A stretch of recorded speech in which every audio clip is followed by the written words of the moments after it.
Primero fue los acontecimientos de San Cristóbal, luego entonces Franklin. Pero en medio de una cosa y otra, aquí se produjo también otro acontecimiento al que me quiero referir, y es la firma de un pacto, el Pacto del Agua, algo que me resulta sumamente importante, pero a la vez preocupante, y esto me remonta a 1997, como referencia, cuando aquí en nombre de la capitalización se privatizaron las empresas del Estado, incluida la Corporación Dominicana de Electricidad. Pero después, creo que fue en 2001, me corregirán mis compañeros, fue cuando se aprobó la Ley de Seguridad Social, ¿cierto? 2001, de la que nadie entendía absolutamente nada y que luego fue a puro golpe cuando se aplicó, cuando empezamos a entender de qué se trataba. Y ayer creo que refería el hecho de la doctora, la esposa de Eusebio Garrido, doña Alma Bobadilla, que andaba en un periplo por todos los medios de comunicación explicando lo que en esencia y como hecho iba a ser la Ley de Seguridad Social, pero tampoco nos interesábamos hasta que también el trancazo nos dijo lo que era esa cuando se aplicó la Ley de Seguridad Social. Vino un pacto eléctrico, y ahora es el Pacto del Agua. El Pacto Eléctrico, por ejemplo, que eso de más reciente, un acontecimiento más reciente, primero fue los mentados 10 puntos, que similar a lo que hacía Alma Bobadilla, lo hacía el hoy ministro de Energía y Minas, Antonio Almonte, con 10 puntos por los que él entendía que no debía firmarse ese pacto eléctrico, que fue un mandato y que debió hacerse junto con el pacto fiscal y el educativo. Desde el inicio del gobierno de Danilo Medina no se hizo, y hasta esta gestión fue cuando se aplicó. Y mi pregunta era, bueno, pero mayoría de esos puntos, yo no sé hasta qué punto cambiaron para que entonces se legitimara ese pacto, porque se hablaba de reducción de pérdidas en la sede, se hablaba de bajar las nóminas, se hablaba de grado a grado, y finalmente no entendimos. Entonces, con el Pacto del Agua que se acaba de firmar, yo me remonto a lo que decían, por ejemplo, los grupos ambientalistas en una carta de objeción que ellos pusieron a circular en una reunión que se hizo en la Universidad Autónoma de Santo Domingo. Y solamente me quiero limitar a esa red socioambiental nacional y a los puntos que ellos aprobaron ahí de manera muy soslayada.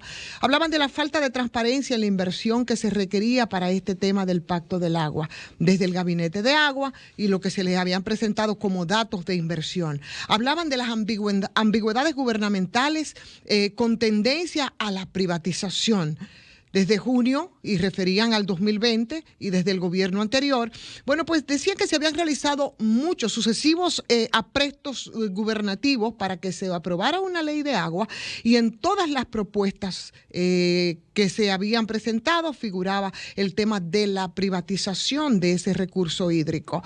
Hablaban de la aprobación de las leyes inconstitucionales que se habían aprobado a toda velocidad, leyes como la de ordenamiento territorial, por ejemplo, como la de uso de suelo y asentamiento, y por supuesto la validación sin discusión desde el Gabinete de Agua, que es el que se pretendía validar y que finalmente la semana pasada, antepasada, se aprobó, y que la mayoría de las instituciones sociales y ambientales desconocían porque no habían discutido. Por tanto, ante el desprecio de la mesa de agua, decían, y lo decían con mucha energía, se sentían irrespetados de parte del gobierno y desestimado la importancia de esa mesa de agua, porque decían que se estaba actuando a espaldas de esos grupos, y por esos hechos que los citaron con mucha contundencia.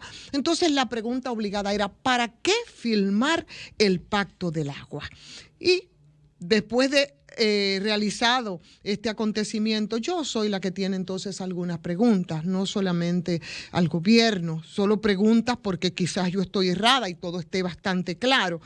¿Quiénes fueron los que finalmente firmaron el Pacto del Agua? Ese grupo de ambientalistas, ¿cuáles de ellos estaban ahí? Bueno, nosotros vimos más de 200 personas y ahí vimos, claro, muchos funcionarios y muchos empleados públicos. Vimos algunos sindicalistas que todos sabemos están al servicio, no de este gobierno y de los partidos aliados, de los gobiernos, ¿no? Y de todos los partidos aliados. Pero lo importante no es quiénes debían firmar ese pacto del agua. La foto publicada realmente a mí me resultó bastante penosa porque esos representativos que con tanta contundencia habían hablado, algunos de ellos, bueno, pues ahí estuvieron, pero yo quiero saber si todos esos puntos que dejaron plasmados en esa carta, si realmente se corrigieron para que en definitiva se firmara ese pacto del agua. De no ser así, entonces no sé cuál sería el móvil. Endoso quizás de los firmantes a las obras que se están alistando y que la mayoría de estas lo decían también con mucha claridad estos grupos, con estudios viejos a nivel preliminar que eran inviables financieramente, como es el caso de la placeta, rechazada por las comunidades y ratificada después por un funcionario de este gobierno como propuesta para que se construya. No hay que olvidar, señores, lo que fue el pacto eléctrico y no hay que olvidar lo que fue el objetivo, desde mi punto de vista, claro está, finalmente, respecto al aumento de las tarifas. Yo pienso que fue un pacto para legitimar el aumento de la tarifa, porque cuando se hablaba de esos aumentos decía, no, eso se firmó en el pacto eléctrico y ahí está contenido, aunque estuvieran contenidos otros elementos a los que no se le hizo caso, como fue la reducción de las pérdidas que todavía duran. Pero a mí me preocupa mucho que cuando arranque entonces, por ejemplo, que pudiera ser la construcción de las placetas, probablemente van a decir que eso fue un mandato del Pacto del Agua y que muchos de los opositores lo habían firmado, por tanto, autorizaron la ejecución. Los que firmaron y los que no firmaron. En conclusión, cuando el gobierno decida, digo yo, y tenemos que conocer entonces, y tengo el pacto, y me encantaría saber los otros protagonistas del pacto, pero cuando, como en el caso del pacto eléctrico, se empiece y se decida unilateralmente la construcción de cualquier proyecto de esos que fueron objetados y que figuran en esa lista del pacto del agua, no importará en absoluto el rechazo de las comunidades, no importará en absoluto que económica y financieramente sean inviables. Lo tratarán de imponer como se han impuesto también muchos elementos de rechazo en el pacto eléctrico. Síguenos en las redes sociales. Búscanos @Sol1065 FM. Lo mejor de nuestro contenido más cerca de ti. Sol 106.5. Una estación RCC Miria.